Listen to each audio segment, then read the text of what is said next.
I'm now very pleased to introduce our commencement speaker, Mr. Michael Bennett. Mr. Bennett is an author, humanitarian, founder of the Bennett Foundation, and his day job, he's an NFL defensive lineman. He is also the author of the New York Times best-selling book, Things That Make White People Uncomfortable. The Bennett Foundation educates underserved children and communities through free accessible programming in Hawaii, Washington, Texas, and across the globe. His foundation's Ocean Health Fest impacts thousands of people each year by offering free health screenings, fitness activities, cooking demonstrations, and much more. Currently, the Bennett Foundation is fostering partnerships with the Hope Heart Institute, Seattle TILF, Washington Green Schools, the Interagency Academy, and STEM programming with I Am the Code, my favorite, and after-school nutritional programming and farm-to-early childhood teacher training and mentorship in partnership with our very own HCAP. Through these ongoing efforts, the Bennett Foundation empowers parents and provides children with tools to lead healthier lives. In 2017, Mr. Bennett announced he would donate all of his endorsement money to help rebuild minority communities through STEAM, that's STEM with an A for the arts, programs, as well as initiatives that directly affect women of color in order to create more opportunities for youth and to build a brighter future. 50% of the proceeds from Mr. Bennett's jersey sales go to programs and initiatives that support inner-city garden projects to help make good nutrition and healthy living accessible for all. Mr. Bennett is currently with the New England Patriots. He's a three-time Pro Bowler, Pro Bowl MVP, Super Bowl champion, two-time NFC champion, and PFWC All-Team Selection, and he's not done yet. Please join me in welcoming Mr. Michael Bennett.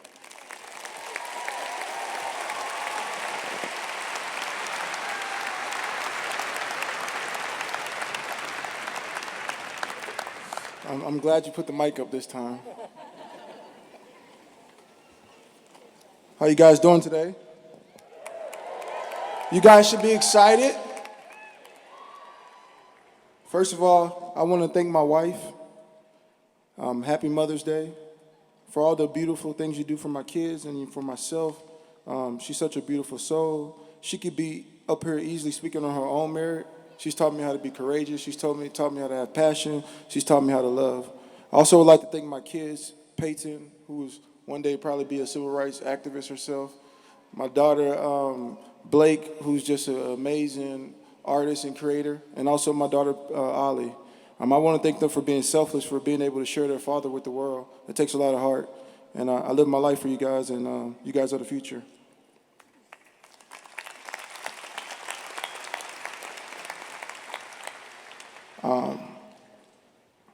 And also I want to thank the student athletes too, because I know how hard it is to be a student athlete and go to class and try to be great at the sport and also try to be good in class. So I know it takes a lot of work. So you guys, congratulations.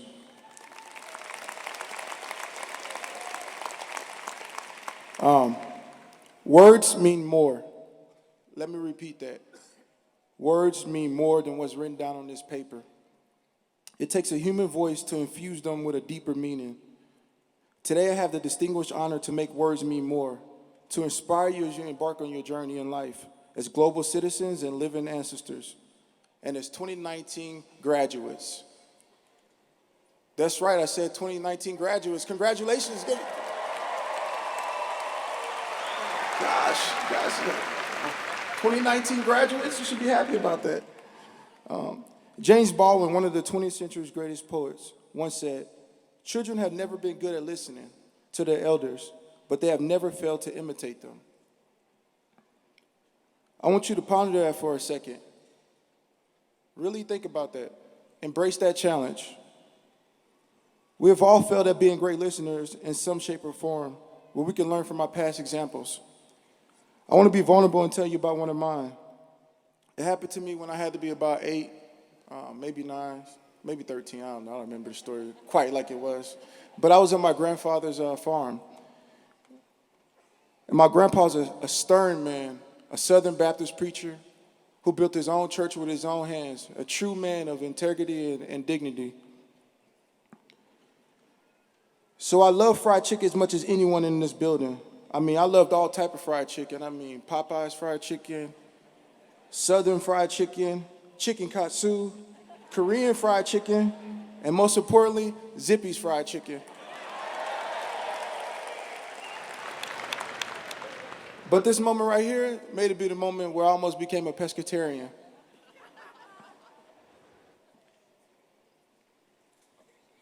He called me, Lil Mike. Lil Mike, that's what all my family calls me back in Louisiana, which to me doesn't make any sense because I'm the biggest person in the family. He said, come here.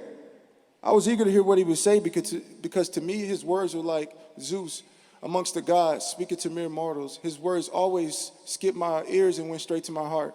In a Kevin Hart way, he said, boy, don't you go chasing those chickens.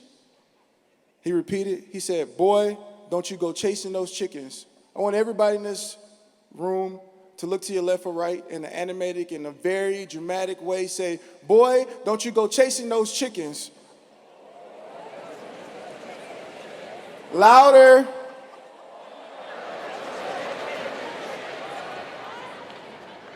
That was nice, guys. That was really nice. That was better than the first group.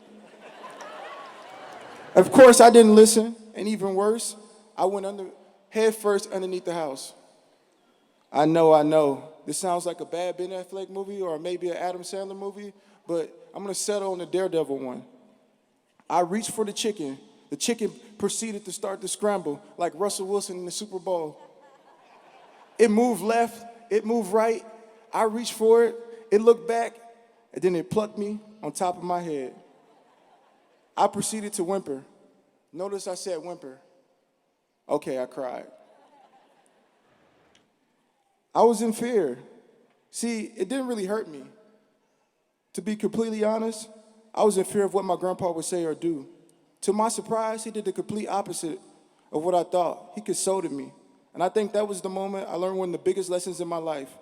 When you have a moment to say, I told you so, you don't have to. We all have to break down the barriers of the need for self-gratification or the fear of letting someone down or the lack of confidence or the need for affirmation. It takes more courage and integrity to dig deep into your heart and find compassion and empathy for others. Because a man or a woman isn't judged on their moments of comfort, but how they respond in their moments of adversity and discomfort. It was that day that I decided to be a living ancestor. Look around you. I mean, really look around you. We are all the descendants of someone. Feel the mana in this place, this beautiful place we call Hawaii, from the north shores of Kauai to Mauna Kea. The aloha ana, like the native Hawaiians who are risking everything to fight for something that they believe in, regardless of what everybody else believes in, they believe in their culture. And our ohana is here as we speak, and they're wondering, what are you going to do? What are you going to do to be a change maker? 400 years ago, this year, my ancestors came here as slaves, in bondage, in fear of the unknown, losing their culture, losing their family, losing their religion, only to be taken to a place now known as America. Yeah, I know, there's a sense of sadness in that. There's a sense of pain, but there also is a sense of strength and an uncanny ability to never give up. We are all survivors in some type of way. We are all our ancestors' journeys. We are all our ancestors' strengths. We are all our ancestors' spirits. And most of all, we're of all our ancestors' voice. I believe Jay-Z said it best. It's a hard knock life for us. It's a hard knock life. Oh, because y'all know Jay-Z? I'm sorry. Y'all need to catch y'all up on some of the current music. So I'm here to remind you that we all have a voice. Martin Luther King said, our lives begin to end the day we become silent about things that matter. Think about that. The day we become silent about things that matter. Do not fear the next stage of your life. Do not fear risk. Do not fear love. Do not fear having confidence. Do not fear your past. Do not fear vulnerability. Do not fear the nameless. Be bold and seize every moment in your life. Make your voices heard. Never stop caring. Follow your dreams. We could try to control the uncertainty by looking for safe choices and routine predictability, and always searching to be comfortable. We can live life to the fullest, embracing the unknown of ourselves and also pushing others to limits to reach success beyond their own measures, because sometimes the not knowing part is the adventure. I will leave you with a quote from a person whose mother had them at 17, an undrafted player, a risk taker, a champion, a professional football player, a New York Times bestseller, a humanitarian, and most of all, a husband and a father. That's me, guys, sorry. That's me. Okay. I'm sorry, I'm just joking. This is a quote from my book.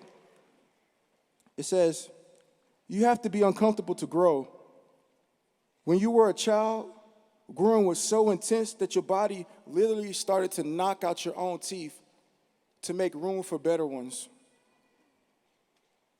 While your bones are growing while you're 12 or 13, it can be so uncomfortable that you can't even sleep at night. If we feel uncomfortable, then we're doing something right. The discomfort is just a period of transition. It's natural. But the ultimate question is, what are you going to do? Are you going to take risk? Are you going to lay it on the line? What are you going to be? The world needs more change makers." Thank you, guys. I want to, before I go, I was lucky enough to get this from two people, and Sash that gave me. To me, this was very honorable for me to get this, because it's such a connection between people, regardless of our skin colors and our religion and our gender, our sexual orientation, what we choose to be. It's just about people. And to me, these two things that they gave me is just about the connection between all of us. We all have a voice and we all have something to believe in. At the end of the day, it's about the love and the integrity that we leave on this earth. And all we have is our legacy. So you guys, don't be fearful, guys. Go out there and be the change makers. But never forget the community that you were raised in, and never forget the people who helped you along the way. Thank you.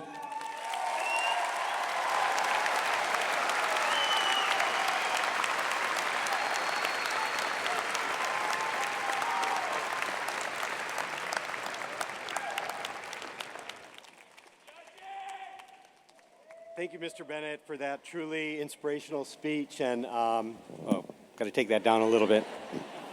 And he did let us know he's got to leave for a previously scheduled charity engagement this afternoon. But how about another round of applause?